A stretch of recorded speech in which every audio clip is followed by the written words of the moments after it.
Hey guys, it's Danielle. Today is July 11th, 2012. It's Wednesday.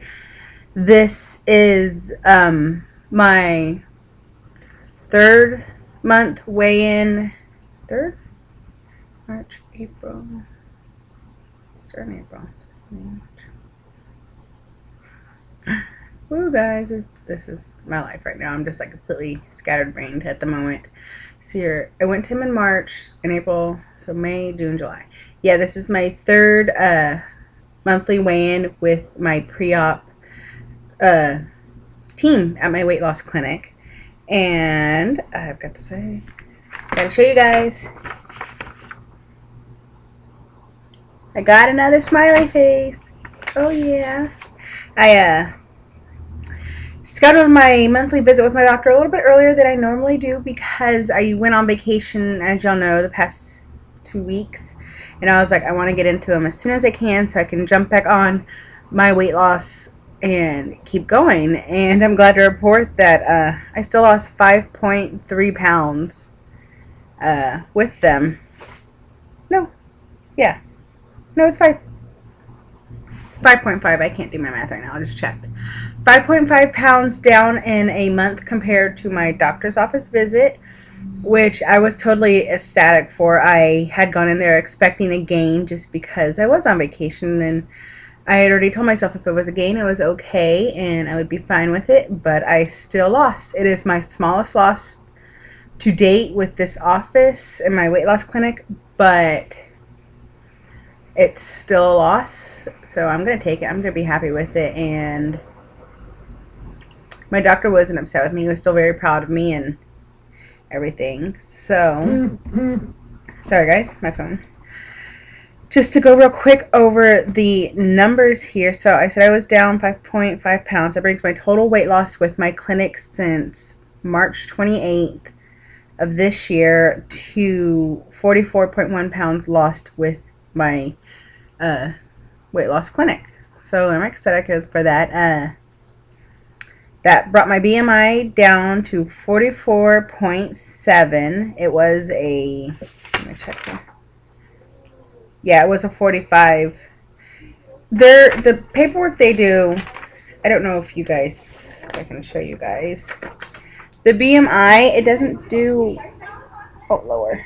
I don't know if you can see. Yeah, the BMI here, it doesn't do the decimals, so I always go online and check it again. So it still puts me down at least a point compared to their office. So I'm on track and doing great. And then my just real quick on the BMI, I was thinking, I was like, if the BMI by there is, my BMI has dropped crazy amount since I started. It's almost dropped by 10 points now. And I was thinking, holy crap, how does it keep dropping so much? But it's only a monthly visit. I see them.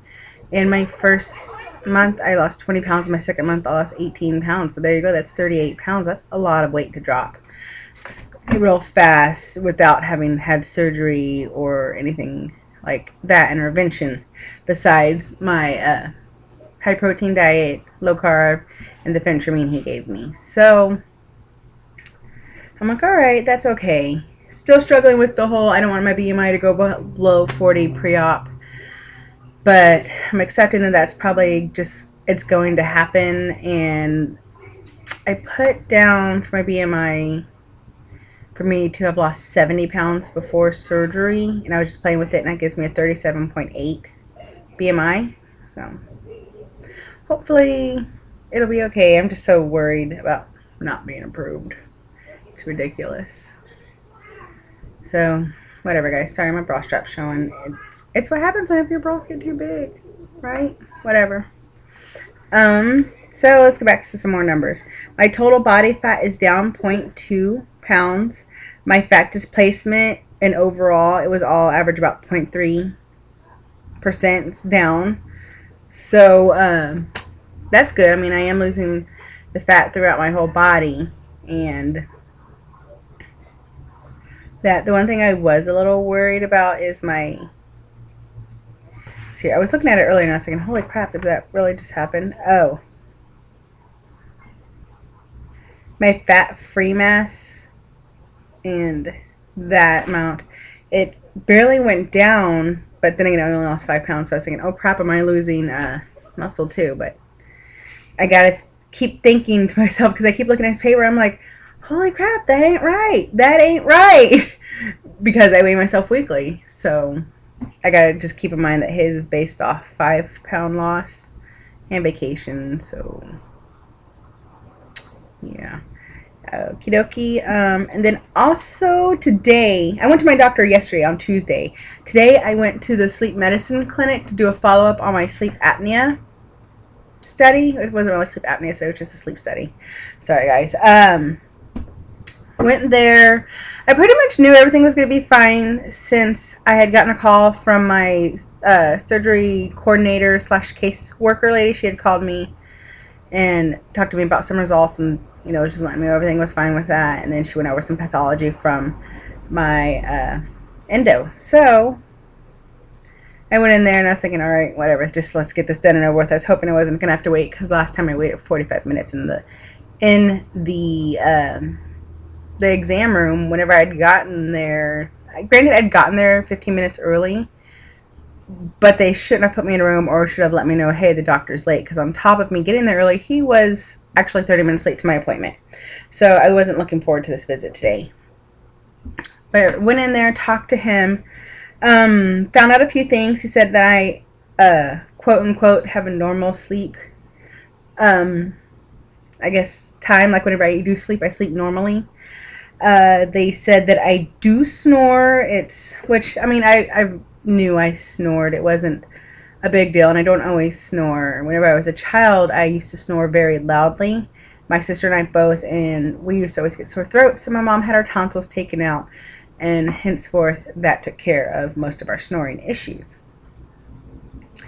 They said that my snoring is very light, and that it's very intermittent. It doesn't happen all the time. It only happened here or there. And then also, I was just looking at it, and it's not something that's new to me, but I was just like, oh, I didn't know they would notice that. But I am a right side sleeper mostly. My longest bits of sleep were on my right side. That's where my REM sleep happened, was on my right side. So I am getting REM sleep for them, so that was good. The guy, it's weird, I didn't bring the paper in the room with me. I'll have to bring it in for my weekly video. They it's, I don't know, it shows you everything. I don't know if everybody's has sleep study or not, but I didn't know what the paper was going to look like. And it's like a chart, and it shows pretty much what everything was hooked up to and what you're doing and your movements and everything. And it was very interesting to me to see that part of it, because I've never had one before. So it was nice. He also said that I did stop breathing. I stopped breathing 4 times that night at the sleep study, which, I mean, it was kind of shocking to me to hear that I did stop breathing.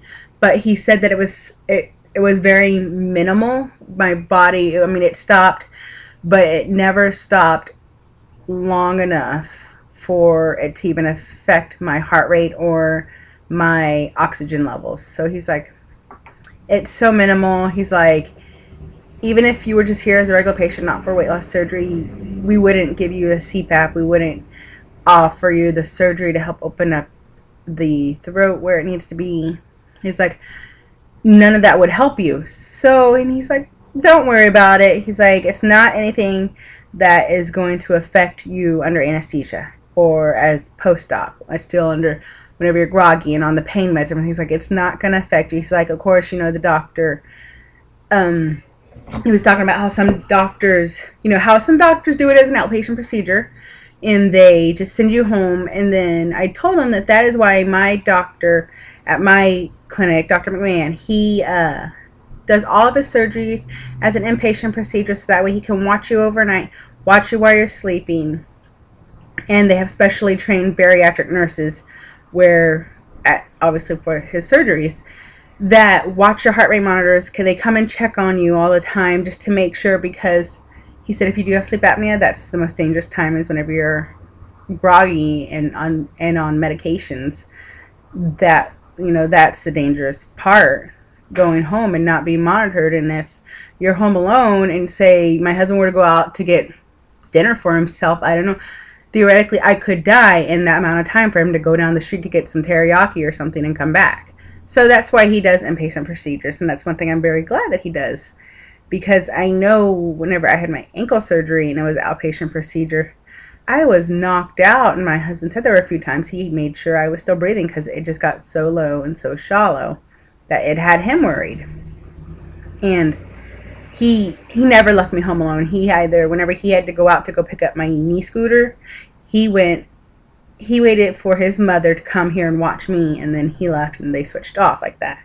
So it's just something to think of if you're pre-op, if your doctor does it inpatient, outpatient, and if he does outpatient, are you going to have somebody there to watch you the first 24 hours? Just my little 2 bits. Also, going back to my weight loss surgery clinic on Tuesday. It's Wednesday right now. I did buy some new stuff. I really didn't need to buy anything. I'm good on my protein shakes. I'm good on snacks and my powders, my little protein bars that I have from my clinic. I'm good on that. But I'm like, oh, I'm here. I'm going to shop. They did have, I don't know who made them. I'll have to check it out next time I'm there, but because I'm definitely going to buy them. They had wafers. And I don't know if y'all remember like the wafer bars as you were a kid, like 3 or 4 layers with like cream filling in them. Those things are freaking delicious. But these here, they had them there. They had chocolate and vanilla. The chocolate was my favorite. It's like coated on the bottom, and it's like a thick wafer piece, and it has chocolate drizzle on top.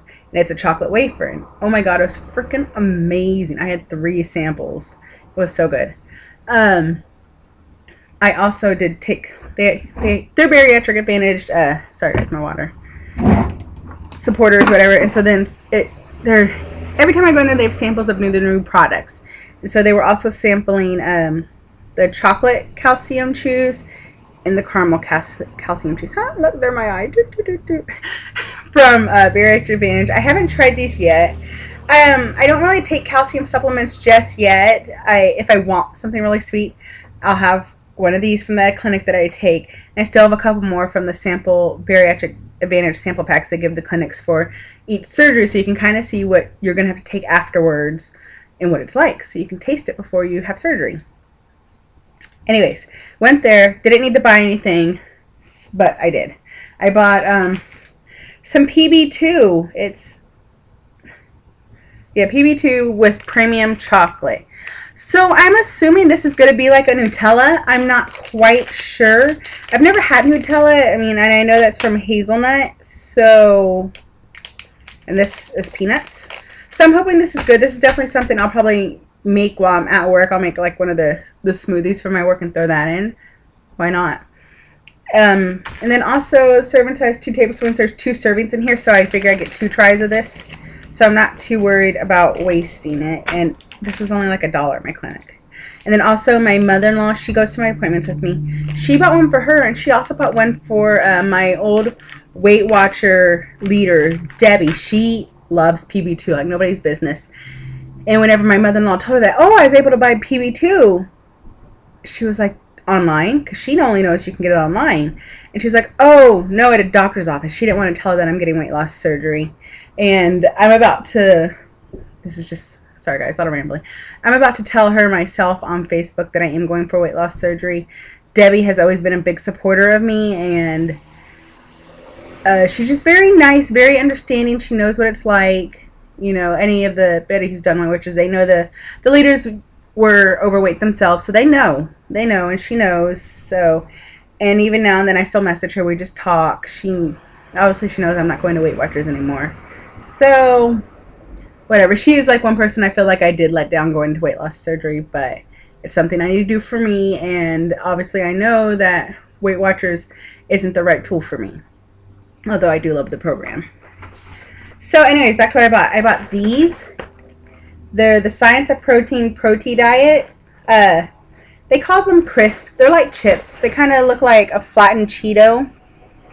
I got the cheese, the white cheddar. It's pretty good. It's a very strong smell and a strong taste. However, after a few bites, the taste does go away. And whenever I was talking to the lady who was checking me out, she mentioned that at the clinic, they taste the samples and everything too, and they mix and match and have fun with it. And like, that's how she told me I could do the cherry and the lemonade together to make a cherry lemonade. And then obviously you divide the portions and make it, you know, one serving. So that was really good, but I haven't done it yet. But then she also mentioned that these, because these are the ones I bought, this is the barbecue flavor. She said they don't mix well together, so don't do that. So I'm not going to mix them together. But those are what I bought. This is the end of my update for my doctor's visits. Sorry guys it was so long. Didn't plan it to be this long, but apparently I have a lot to say. Alright guys, I will talk to you later, and everybody have a great week. Oh, also there might be another video coming on Saturday. I'm going to my first weight loss support group that my clinic offers, and that I'm actually off work and I can do, and my husband's going with me, so I'm really excited. So if I do, I will let you guys know. Alright, have a good day. Bye. Good day, guys. Bye.